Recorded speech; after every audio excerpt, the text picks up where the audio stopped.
Sounds like someone's chainsawing right now. Nima, are you okay?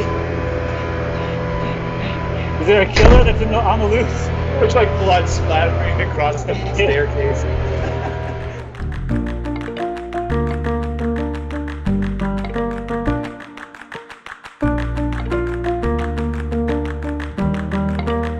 What is? Did you hear the chainsaw in the background? Yeah, my gardener just walked away. Oh, okay. We were joking that it was like a chainsaw, and that we were just gonna. John was yelling, "Are you okay? Are you okay?" And we're gonna watch blood splatter across the screen. And that would have been great. Is that better? Yeah. That's better. One question: are you recording video as well? I'm recording it through another kind of avenue. Oh, okay. Because I didn't know because sometimes the video on Skype will make the audio like not as good. But yeah. If you guys are okay, we could switch to yeah, we're good. If you guys are okay, we could easily switch to Zoom, because I know that sometimes Skype causes problems sometimes. If you guys are okay, I could quickly send you guys a Zoom link if that's okay with you guys. I mean, right now, I think John, right now the audio is a lot better. So okay, then let's keep going. Let's keep going. And John, it's good for you, right, John? Yeah, maybe if there's another problem, yeah, maybe we switch. Yeah, I mean, it's recording everything, so I don't have and it's all coming down to a Zoom. So your audio going into Zoom is not a problem. The video might be just kind of it goes in and out once in a while, but I don't see a problem with that. So it's not a big deal. Yeah. It's more audio than anything else. So we're good. Yeah, I really think you shouldn't edit this at all. You should. Oh, I don't. I'm keeping the whole thing. Me screaming at you. And... Trust me. It's good. I listen to Conan. You know, he has Conan O'Brien has a great podcast. It's called Conan O'Brien's a Friend. And they've been doing the Zoom or however they're doing it, and he's so technologically like not good, and so they'll record him like setting up the thing and him being frustrated with it and it going off, and it's like one of the best parts of the whole podcast. And that's because it's Conan. I think with us, it's not as interesting to hear us complain about it, but like, trust me when I say this, it's fun. I did one episode, and my wife walked in, my kid walked in, and the gentleman I was talking to, his wife walked in. It was a whole kind of, and we kept all of it, and people were like raving about it. So it's with these things, the more raw it is, it becomes better and better by the second. But definitely. Where were we? Okay. Your question was, how the heck do we work together as a team? Yes. John? Okay. Yeah, that's what happens. Gary goes, John, are you awake? I was texting somebody. Oh, we're shooting? No, Carrie and I have been together for a long time. We met at Parsons School of Design, where we started doing things like zines. To give you a sense of how old we are, you know, that was when zines were a thing. I think that's like late 90s. But we were also that cool and that punk rock. We found each other and just really got into each other's kind of creativity and passion to just keep trying and exploring new things. So cool. Out of school, we kind of came together and created a company where we learned a lot, especially about managing and directing, which all kind of played into our lives now. But we just started doing animations, which led to Nike asking us to do some projects. They probably wanted us to do animation, but we took it as an opportunity to start exploring live action. And that turned into a short film called Shortest Race. Yep. And fast forward, we did a short film called Boob together. Also fast forward a bit, and that led to us getting Cooties, which was with Spectre Vision, starring Elijah Wood and Rainn Wilson. And the funny thing is, I was in John, you and I have talked about this, that I was in Sundance the same year you guys were at Sundance, and we never crossed paths. Just like in Sundance, you never cross paths with people you want to cross paths with. Why were you there? I was there for Signal. Oh, that's right, Signal. That's right. So cool. I was there for that. When you're there for a movie, you're in your own little pocket. because like that's what you're focused on, and then so it's like there's so many people who haven't met each other, at certain same times, even though they're there. So one of my favorite movies that year was Cooties. So tell me what I mean. It broke so many different boundaries. It kind of just changed the culture of multiple things. So I wanna hear that. How did that come about, and why? You guys didn't write that, correct? No, we didn't write that. That was Lee Wanell and Ian Brennan. Lee is famous for all the horror movies that they wrote. From Saw to Insidious, and now he did Invisible Man. And then Ian Brennan he's known for that. He was one of the co-creators of Glee. Yeah. And so both of those writers wanted to do something different. Lee wanted to do some comedies, and Ian wanted to break out and do something actually scary. So they teamed up to do a horror comedy, and so they worked on. I think they were brought the idea of Cooties by Spectrovision. I think Josh Waller had a title. He didn't really have an idea yet, but he said, "I want to make something called Cooties." And I think the story is that they thought it was more of like a strict, like traditional, like straight up horror movie, and they brought it to Lee, and Lee was like, "If it's called Cooties, it has to be funny. Like it has to be." Because they thought Lee would like take it and turn it into like a Saw kind of type, like straight up horror movie. And he's like, no, it has to be funny.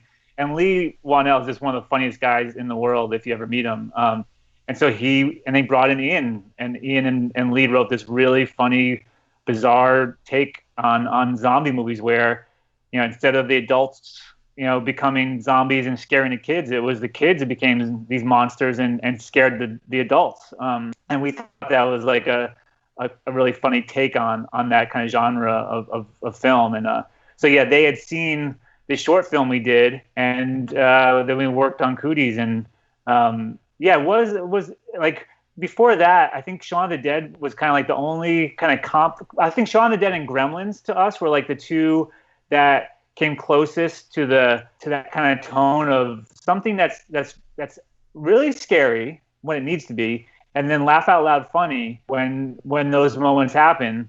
And besides those two movies, there's not really before Cooties. For us, there wasn't really anything else to reference. So that was it was fun for us to kind of do that and to explore, because most of our stuff before that was funny. Like most of our commercials were funny, and so to explore how to combine those two types of genres was fun to do. And Elijah Wood, his.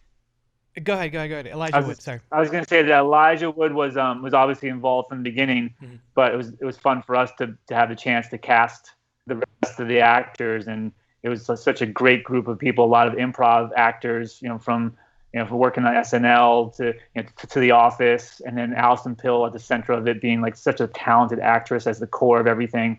So it was like fun for us to kind of get a great cast together to make this kind of movie. I'm a huge Office fan, so when you guys got Rain on that, I was like, Rain hadn't been in too many movies, like too many features at the time, so it was a surprise to see Dwight in that kind of a role, and it was so refreshing to see it.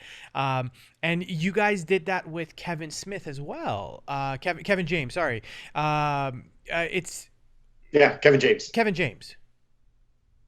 I see. Yeah. So like he's a comedy dude, and we like he's just doing that kind of a stuff, and then you guys are transforming him into somebody else in Becky, and it's so refreshing, and it's amazing to see him that way. Is that a choice by you guys to kind of just go a little bit kind of finding a new voice in that kind of roles? Yeah, I think that's something that we're always trying to do with our casting. I think you can see it with Bushwick as well. Yeah. Talking with Dave Bautista and Brittany Snow, we were really, really subverting what you had seen from them before, and really changing the way they are in the film compared to what you had seen before. So that was definitely something. The minute we started developing Becky, we always knew that we didn't want the main bad guy to be kind of an over the top kind of villainous looking dude. Sure. Or at least he shouldn't speak that way. He should speak in a way that a cult leader might, that a little bit more charismatic, really magnetic. Kevin's the type of guy that when he walks into a room, just everybody wants to talk to him. And, the minute he opens his mouth, you're just kind of mesmerized. So perfect cult leader. Yeah, exactly. We're in the Kevin James cult. But on the flip side, it's also like you want that charismatic personality to draw you in. And then the complete opposite is when he starts repelling you with his ideologies and his hate and some of the stupidity of what he's saying. So we wanted that to really, really play a factor in coming into the movie and seeing that character. That's awesome, and you guys did really, really, really well. Here's a selfish question for you guys. I love that you guys go. Again, another kind of just not the way that it should be done as far as music is concerned. And I love that you guys kind of switch up every single film, go find another artist and just kind of work with them. Where does that come from? Well, I think it's, as directors, you just have a very clear vision of the film you're going to make. I think we had a lot of ideas going into Bushwick. I think Cary very specifically had always been a fan of Aesop Rock. Yeah. And it was kind of like one of those things when you're like with Rainn Wilson, we're like, well, what if we could get Rainn Wilson in this movie? Like, wouldn't that be a dream? And then you go meet him in a diner and you're sitting there kind of pinching yourself because it's just a dream come true. Sure. And all along the way, you're like, when am I going to wake up? The same thing happened with Aesop Rock. It was just like, oh, well, let's just email somebody, his manager and see if this could happen. And it just kind of started steamrolling rolling in a way that just was unreal. Yeah. I don't know, Cary, was there any details in terms of the Aesop Rock that it was a tone. It was like, I think for each movie we were going for a certain tone. And so for the music, and I think, for each, for Cooties, there was certainly a different tone than Bushwick. And so for Bushwick with Aesop, like we wanted to have this kind of 80s kind of hip hop feel to it. Cause it was set in Brooklyn. And so we wanted that real kind of raw feel, and Aesop was the guy to do that. And then same thing, with Becky, when we heard, Nima's work, it was so eclectic, and it had like a playful quality to it. Like some of the, you sent us some of your demos of certain things that were just like, we're like, what instruments are you using and how are you creating those things? And that's what we felt like with Becky, where she's kind of doing the same thing. She's freestyling out there. Yeah. She's finding things like, how can I survive? And you kind of took that ideology and brought that into the music you made for Becky. So yeah, for each movie, we just want to have that kind of collaboration where it fits the tone and can create something unique. Go ahead, John. And yeah, just because we're talking about you, let's go a little bit deeper. I think we've been kind of singing your praises in the sense that as directors, we're just collaborating with a lot of great talents, like our cinematographer Greta, just profound visual talent that we can have some ideas and we kind of express those to Greta. And then she has to help execute them. And then hopefully in the execution, she brings a lot of what, herself into it. And I think with all of our keys, which are the heads of the departments like cinematography, sound, and special effects, makeup, wardrobe, I think we hope for that kind of collaboration to bring and grow and become something that beyond what we could imagine. And I think that was what was so exciting about working with you on this, where we gave you some really crazy descriptive words that were maybe like, we like to say, completely contradictory. I think, John, you like to say paradoxical. Paradoxical, yeah. Very paradoxical. Yeah. Because it was like words like fun, but angry or something, things that like don't go together. And you were able to take that and what is the word I'm looking for? Just make it happen. Make it happen. Yeah. And it's really not an easy thing to do, because it's you are taking emotions and you're making something that pushes the pace, pushes the tone. It's like all these things that are very intangible. So they're very hard to discuss and direct. So for you to come back with all these weird sounds and different instruments and things that you don't normally hear, and make those weird tonal hopes and dreams that we had come alive, it was really exciting. The coolest thing was the breathing. Yeah. Like taking that breathing into it, and that became like the theme of Becky. I mean, from the trailers to everything, it was like that sense of that it's, you know, she's trying to escape, she's in danger, she's actually going after people. That breath was so important, and that was something that you brought to it. It was pretty unique. I really appreciate it. I tell everyone this was the most fun I've had on a score in a very very long time. It's refreshing when I get to work with collaborators that kind of allow the collaborator or whoever it is to do whatever they know how to do, and then just kind of massage it to make it fit. It's always kind of, and again, it's more power to you guys that you guys are kind of able to do that, and it's very difficult. Some of my director friends and kind of people that I work with, they always have a singular vision, and it has to be that, and it's kind of moving away from it. It's very difficult. And it's the same thing with kind of working with artists. I mean, I've had the fortune, I've been able to kind of work with artists before, and it's nerve-wracking because you know what they're going to be able to do, and it takes a skill as far as a film composer is concerned. It's a different thing than just kind of writing music. So how was it working with an artist? And was it difficult translating it coming into a scene? Or obviously the music is great in Bushwick, and I really, really love it. But what was it? Any difficulties that you guys were dealing with? Because I know, again, on Oblivion and on Daft Punk and like all of those artists, there is a different world that they're dealing with. How was it with Bushwick on that one? Yeah, Aesop was. I mean, the only quote unquote difficulty was that it was his first movie score. Sure. So it was really just.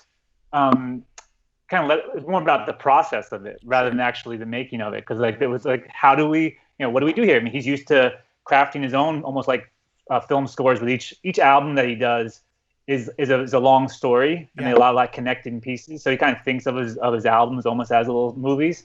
So it was taking that and applying that to someone else's vision. He's so personal in what he does. How can he take what he does and put it to our vision? And so it was more just the process of doing that. But once we got into the process of how a score was made, then it was so like, I guess, surprising in a way that he would he wasn't precious with his things. Like he's like, he gave us so many options. I think he's using now things that he did for us on his albums now, because he did so many different things, and he was able to change things, to take things out and move things around. He's one of the best collaborators we've had, and that, as you said, it could be surprising coming from someone who's done something for themselves for so long. But he knew that this was like, it wasn't his thing, it was our thing. I think, and that's something that we like to say. It's not our thing, it's not your thing, it's ours together. Yeah. So I think he really kind of bought into that, it was one of the best parts of the movie is his score, I feel like. So it was cool. It seems like you guys are music lovers. What are you guys listening to these days? Well, today dropped the new Run the Jewels album. That's true. The fourth one, and that was dropped today. I've been listening to that all morning, and it's like so perfect for these times. I think they were planning to release it a little bit like either in a month or so, and they released it today, and it was it like gets you going. Yeah. It's like that kind of protest music, basically. That was cool. And then I've been listening I'm just looking at the one that I just added to my list is a Greek musician. I'll try to look up her name while we go. John, who are you listening to now? I'll find the Greek. I mean, I'm such a dork that I listen to a lot of soundtracks. So I have this playlist which is just whenever I hear a score that I like, I throw some of the songs into it. Awesome. I think I've listened to the soundtrack to Annihilation a bazillion times. It's so good. I think Hereditary, the soundtrack to that, is so good. Have you guys watched Devs? Oh my God! Oh my God! Soundtrack to that is so good. It reminds me of Johan Johansson. It reminds me of like Arrival. Yeah. It's like it's all of it combined. It's so good in so many different levels. And that's the Annihilation guy, right? Yeah. Ben Salisbury. Yeah. That guy. Yeah, I mean, it's also it is that same exact concept that like it's clear that they're allowing him to do what kind of he does best and then massaging it to fit picture. And sometimes it doesn't fit picture. Like Annihilation, that whole end sequence, not to ruin it for people, but that whole end sequence, it is so bizarre musically that it works in every single possible way. And it's just so awesome to kind of see it that way. Yeah. So have you heard of Nima Platanos? I have not. So yeah, she's kind of like she's a mixture of artist and a musician, and cool. she's a Greek pianist. She's born in 1951. I'm looking up her bio right now. She's a composer and electronic and artist, and she kind of started the electronic music scene in the 1980s. Oh, cool. Yeah, she came up on this. Have you heard of the app Radio? Yeah. That's an app for people who don't know that, where it's free, and then it has all different world music. Yep. And you can see the whole globe, and so you can pick different countries, and it randomly gives you music that you've kind of never heard before from cool. Every different time period. And so her music came up from the 80s, and now I've been listening to her constantly. She has about 4 or 5 albums, and she's thought of as one of the kind of mothers of electronic music in the 80s, and it's very moody. I definitely think she'd be great to kind of use. I don't know. She's not dead. I don't think she's still alive, but I don't think she can compose anything. But she'd be good to kind of use her music for a film. Amazing. It's very cinematic and inspirational. So yeah, Nima Platanos is a good one to look up. I will definitely look her up. I've been listening to a lot of the old Nils Fromm stuff. That's so good. Yeah, the more intimate stuff that like if you put your headphones on and you get a little high and it's just like you could hear everything. Like his hands on it's like that kind of a feeling. And I've been wanting to do an album for a while, and I've been like inspired by that to just like do a solo piano album. You should. Yeah, I've been thinking about it. It's just so much effort, and so much of like you putting yourself out there that it's like I'm just like, do I want to do that yet? Is it is it time? But I wanted to ask you guys this: what's I asked this kind of because we've collaborated with each other as well. What's your dream project, or what's a movie you wished you guys worked on? You know what movie John's going to say he did? John, do you want to write it down on the paper, and then I'll say it, and you'll put it up and see that it actually is right? You can tell we're almost like an old married couple. It's like I can order for Cary at the restaurant, and he can order for me. He can answer my questions. I was about to say something. Sure, I'll write it down. Let's see if we can do this. Yeah, this is a movie that I'll say you wish you made. Yeah, there you go. Like a recent one or older Doesn't one? matter. No, it has to be one that was. Yeah, it has to be one that was. No, it doesn't matter that any time in history, the movie that you wish you made. Oh man! Write it down, John. Yeah, really? I'm thinking. I thought it was so obvious. But I kind of have a new one, so let's see. Well then, yeah, then I'm gonna be wrong if it's a new one. But okay. So you'll see different. I'll say one, and you'll see one that John. So I know that John. I know his favorite movie. So does that help if I say favorite movie, John? Do you know what I'm talking about? Oh yeah. Yes. Okay. So John's favorite movie / one that he wishes he made was Blade Runner, the director's cut. Oh, very good. Very good. But that's not what I wrote down, because that's my old one. My new one is. Can you see? Annihilation. Annihilation, yeah. I've watched that movie like 15 times already. So you're a big sci-fi fan. You're a big sci-fi kind of apocalyptic kind of stuff. Yes, I love that. See, it's funny because I can't pinpoint what your specific one. I know what types of movies you love. I mean, you love like Apocalypse Now, but I don't know your definitive favorite like I do with Blade Runner. Yeah, I have a top 5 list. I write down. So my number one movie. It's funny. It's like it's the one. It's not one that I ever think that I would want to have ever made per se, but my number one movie that I think of that is one of my favorites, and I've watched so many times. It's called American Movie, and It's a documentary about the making of a movie, a low budget horror movie. And it was one reason why I always like think about it is I think I kind of look back at that movie as almost being the one that made me think I could make a movie. I get it. Because that was like during, I don't know if it was during college or right after college. And, John and I, like we thought we could make shorts or something. We thought we could, do commercials or, we didn't go to film school. So we didn't feel like that was kind of attainable to us at that point. And so I watched American Movie, and it's a documentary about these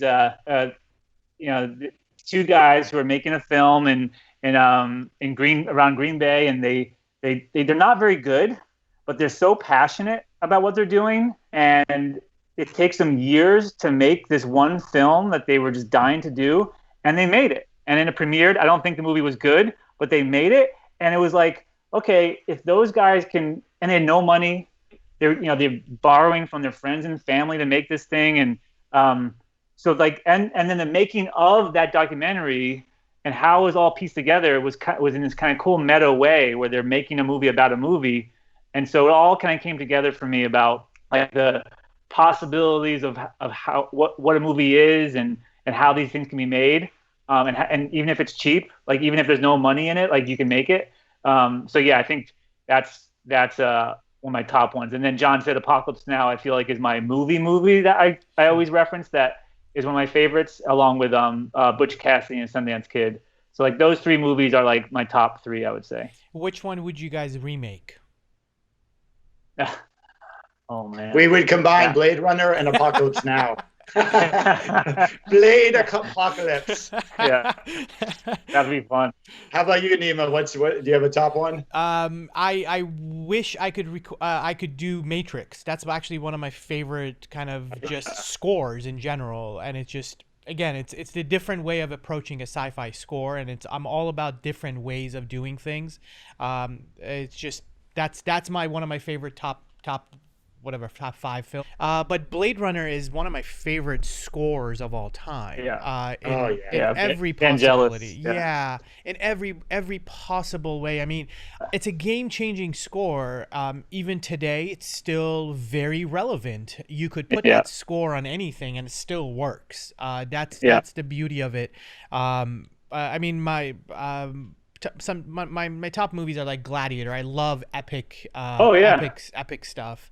Ridley Scott. Yeah, I mean, I'm a fan of filmmakers that are able to evolve and change themselves as they go along. Kind of like Hitchcock, that like every movie is very different, even though they have their own signature on it. Spike Lee is another one. Ridley is another one. Tony was another one that you could see a Tony movie, but then it was a completely different thing. You guys are another one as well, that your signature is on it, but then every movie feels different. Yeah. So, did you see, do you listen to the podcast Rewatchables? Yeah. Or ever hear of that? Yeah. And you see that Quentin Tarantino picked Unstoppable as one of his favorite movies. Yeah. So I watched that last night or 2 nights ago, and I think, having Quentin like point out things, it definitely had a different resonance to me, like how impressive that movie was, where they turn a train into a monster. Oh my gosh! And and then also the use of helicopters, like so many angles of things, and like it's like nonstop energy the whole time with so many sound cues that once you think of the train as a monster, then you see like all like the roars that they put in, Oh, where my the gosh. train's traveling for it's so funny for the finale of the movie where they slow the train down around the curve. True. It's only traveling 30 miles an hour. They've slowed it down, and so it's not going very fast, and yet it's so intense. And you can imagine, like, if they did a wide shot, like a still thing of just watching the train go, you'd be like, this is so boring because it's just going slow around that corner. But because like of how Tony did it, where he's like underneath the tracks, on the, this thing's flying out of the train. You have Denzel jumping around on the roof, and he makes it so exciting. And so it was fun. And Tony makes things exciting. I love in that podcast too with Tarantino saying how he completely respects the way that Tony works with 800 cameras at all times, pointing at every single thing you can think of, which is the complete opposite of the way Tarantino works, which is one camera, very planned. And I think, I don't know about you, but I always feel the push and pull of those both, where like I want to be more Tarantino, but at the same time, there is something that I love about Tony Scott's work and and working that way. And it was nice for Tarantino to admit that he couldn't do what Tony did. Like, he's like, I can't even come close to thinking how you do that. And I think, and that's where, I totally agree, John. Like, there is that pull of like, make it exciting and use those kind of things, or, set it up that one camera and knock that off. So it's cool. They're so different, but yet so both relevant and cool to watch. It's Cary, you actually made a very interesting segue that I wanted to kind of ask you guys as well. It's this idea of iPhone filmmakers and brand new filmmakers that are just taking anything. They're just grabbing their phone and going and shooting it. How is that revolution? How has that kind of changed the entire industry for you guys as professionals you guys are doing this? Has it made it challenging for you guys to kind of be that, or what has changed as you've seen these iPhone filmmakers come about? I think there was at a certain point when it was first happening, people thought, oh, it's going to be it's going to kind of reduce the need for the traditional way you make films. But then I feel like there was enough of those movies that weren't good that it doesn't matter the way you make the film. You just have to have a point of view and a story that's worth telling, and you can make it any way you want. So I feel like it's less about I think what that made clear was it's less about the medium and more about the story. And the perspective, because it's so cool to see. I think what's cool about the opening up of the way you actually shoot a film is that you just see lots of different people telling stories, of different kinds of people telling stories that might not have had the option to do that. And every year that gets more and more of not only people of color, of different genders, race, everything, kind of like people be able to tell stories in different ways. So I feel like that's the big change that we're seeing, rather than like. Then like why what's the need for iPhones? Like Sean Baker, he made some amazing films on iPhones that are some of the best we've seen, and then people keep on pushing it. And then of course Soderbergh does it as well, and it gives them what they've seen is it gives them the opportunity to put the camera in different places. So like filmmakers who have done things before can use iPhones in cool ways, and then people who haven't ever told stories before can now tell stories. So I think it's really cool. And just to add a little bit to that, I think what it comes down to is that it really comes down to the script again. And what happens when you're writing a script is that it's not easy. It's really, really difficult, and it's a long process, unless maybe you're like Tarantino, who can whip it out in a few weeks, and he's just a genius beyond most people. But really, it's like a script takes a long time, and if it's a good script, I think in the end, unless you just have no connections and you're somehow so talented that you can write a great script and not be in the industry, I think really it's like a great script will get a budget, and you will want to treat it right for the most part. And I think on the flip side, though, that if you are just really talented and you don't have any access, you can do it nowadays. There's really nothing stopping you, which is funny, especially in contrast to the American movie that you were referencing, Cary, is that that movie couldn't be made now because really they could make, before you had to like find film and you had to do all these really crazy things to just make the movie. And now, granted, there's still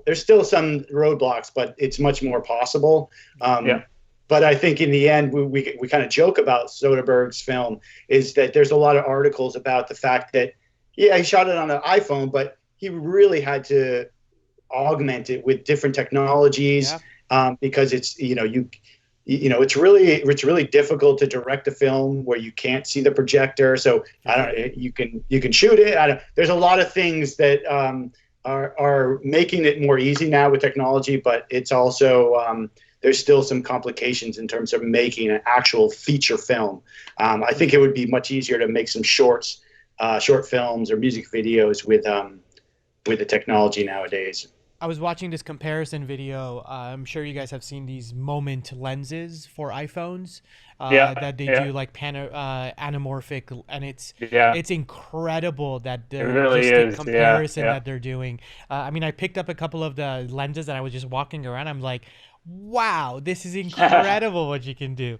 And they're doing lens flares. They're doing lens flares on it, and doing. It's like they're trying to make it, as filmic as possible. I mean, that app, Filmic app or Filmic Pro or whatever it is, you can control everything, literally on it, and it's just a real camera in your hands. What I wanted to kind of ask you guys, it actually kind of comes back to that same exact conversation. It's like we like to say it. Whoever has a laptop now is a DJ. It's like it's that same comparison, but we see it as kind of competition, and we see it that like it's actually refreshing. We're getting brand new music. We're getting some interesting stuff that is coming out there.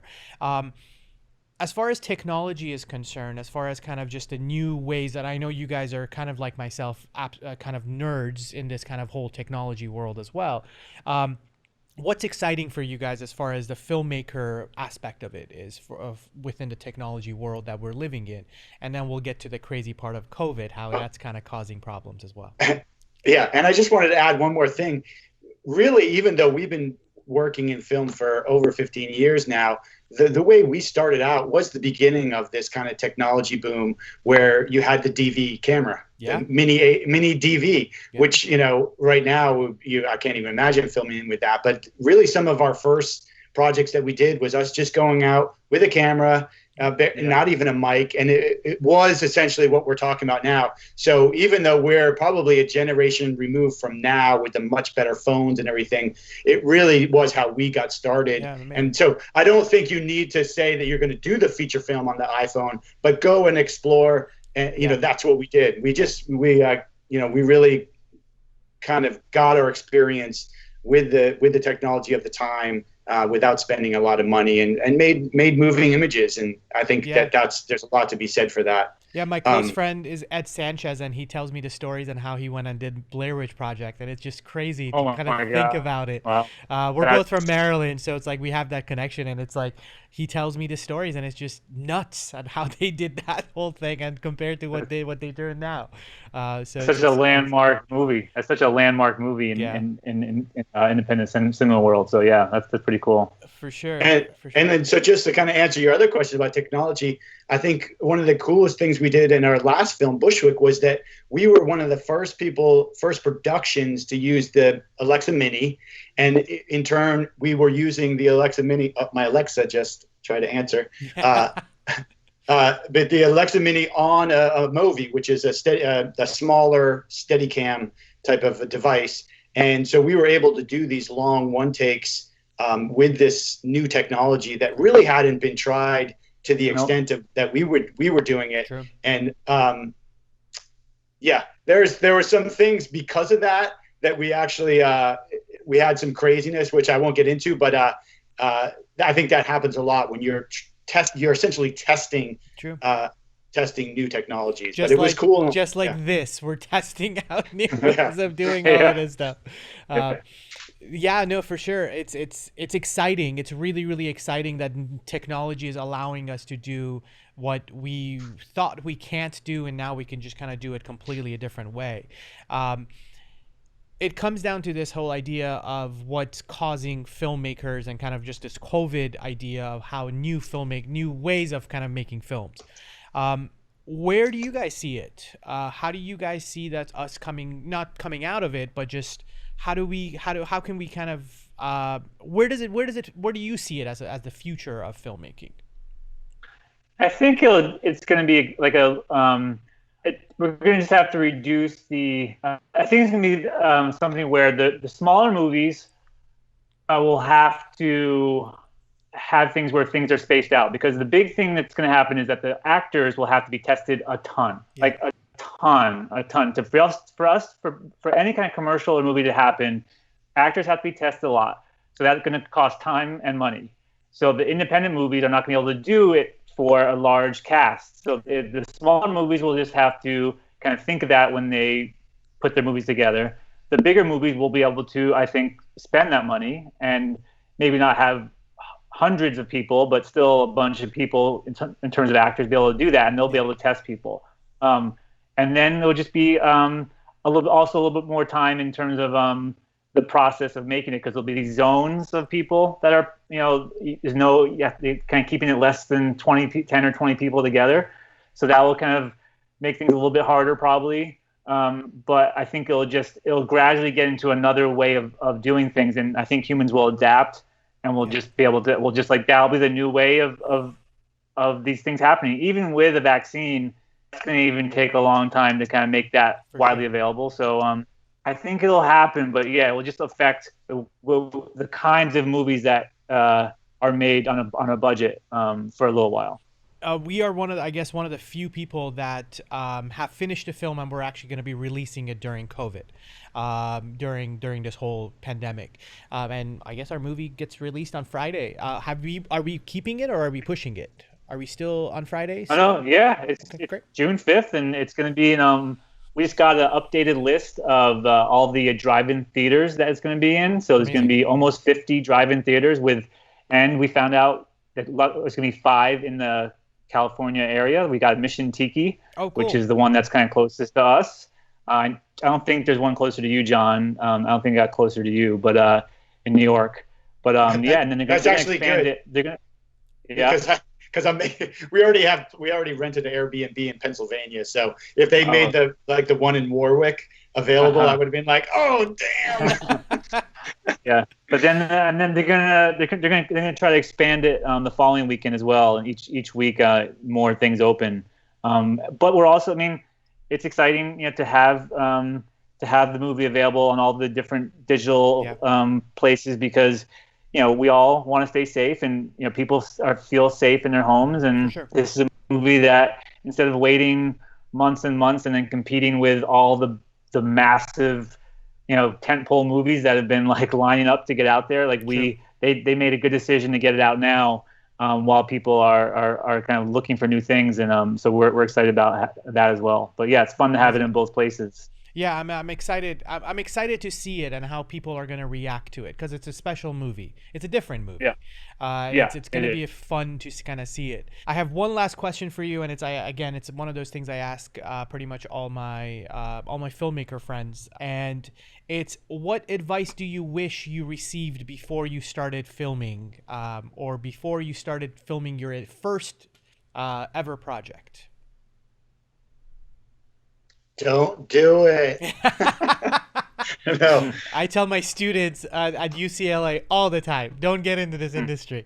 No, it's so cool. I think it's one of the most difficult jobs, but I think in turn that it just becomes so rewarding. For sure.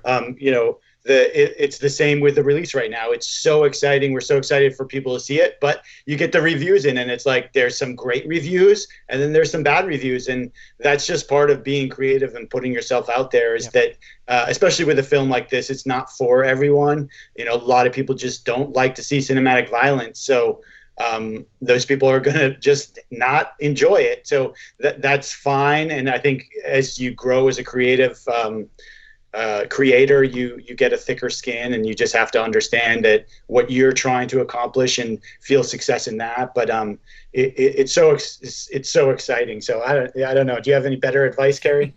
Well, not better. No, the thing I try to tell myself is to not get caught up in the result, and to enjoy the process of something. And I think that's what people in all creative fields, if you enjoy the process of making something, and rather than always being like, okay, I can't wait to get to the end and have it done, maybe you'll do a couple of great things, but over a lifetime, it's never going to feel accomplishment if you're always thinking about what the end result is. Yeah. So I've tried to, like, when we're doing these films or any short films, commercials, anything, to just enjoy the process, and because that's where the movie's made, and or anything that you're making is made. So I would just say that, enjoy the process. Oh yeah, and that made me think of a really good piece of advice. Work with Nima, and then it's just, if you can work with Nima, then that's all your problems are solved. I don't know about that. Or I will cause more problems. No, but you guys kind of you guys kind of nailed it on the head. It's the process. It's never work. We love doing this, and it's like, as long as you love doing it, it's gonna be kind of every part of it is gonna be awesome, and the process part of it, absolutely. What's next for you guys? Only when you work with Nima. Process with Nima. Process. We have about like 5 different projects that are at various stages of, some that we're actually starting to go out to cast. Cool. One we're working on revising the script. One is one that a film that we were developing that we're kind of seeing how the next stage of that will be. What we've learned, another life lesson, is to not only have one thing going. True. Because in this business, until you're on set shooting, and even sometimes then, you just never can be sure that it's going to happen. There's so many different ways that something can be made and then stopped. So we've and we're kind of lucky that there's 2 of us, so we can, between the 2 of us, we always have lots of ideas and ways to reach out to get things going. But we don't. There's not one of them that we want to, like, announce yet. Almost because we have these 4 or 5 different things going that we want to see how it goes. But each one has a unique take on, using genre in cool ways, talking about people who haven't been seen on screen yet very often, commenting on violence in different ways. So they're all pretty unique in their own special way. Amazing! I can't wait to see what's next. You will. I cannot wait. So it was a pleasure having you guys. I don't know what else you guys want to talk about, but I'm all out of questions. I could talk to you guys for days, but I don't want to keep you guys. So hopefully we could all be in one room very soon, and we could just kind of shoot the shit that way versus this. That'd be awesome. Yeah, this has been fun. So thanks so much for having us, Nima. Thank you guys for coming on. I really appreciate it. So you guys take care of yourself again. Thank you so much for coming on, and be safe, please. And I'll see you guys soon. Awesome. You too. Thanks, Nima. Talk to you later. Bye-bye. Bye, guys. Bye.